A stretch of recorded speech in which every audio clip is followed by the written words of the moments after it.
Vos propos sont incendiaires et ils amènent dans la rue les militants de l'ultra-droite qui sont bien plus proches de vous que de moi.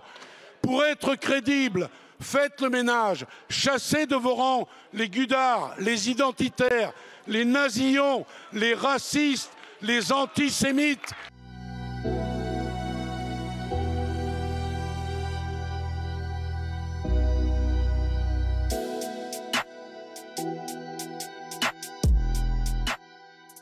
Nos vies sont donc plus que jamais en sursis.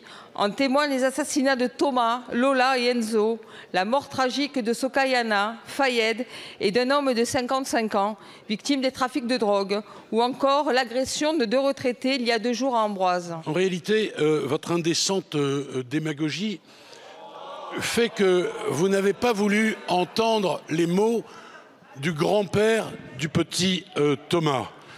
Vous préférez en réalité opposer la France rurale et tranquille, catholique et blanche, à la France des cités, la France des Mohamed, des Mouloud et des Rachid. Alors, voyez, le ministre de l'Intérieur et votre serviteur, nous faisons en sorte que les trafiquants de drogue, que les criminels qui sont dans les cités soient interpellés et jugés de plus en plus sévèrement. Mais je pense aussi, moi, aux Français, à nos compatriotes, aux Français de préférence qui vivent dans nos quartiers, dans les cités, et qui ne méritent pas de lire sur les murs « Mort aux Arabes ». Nos frères juifs ont peur, nos frères musulmans ont peur aussi.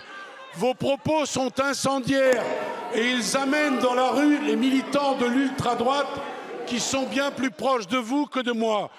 Pour être crédible, faites le ménage, chassez de vos rangs les gudards, les identitaires, les nazillons, les racistes, les antisémites qui sont en réalité planqués dans vos officines économiques et qui viennent sévèrement d'être condamnés par la Cour d'appel de Paris. Nous n'entendons pas nous laisser insulter par un ministre, quel qu'il soit.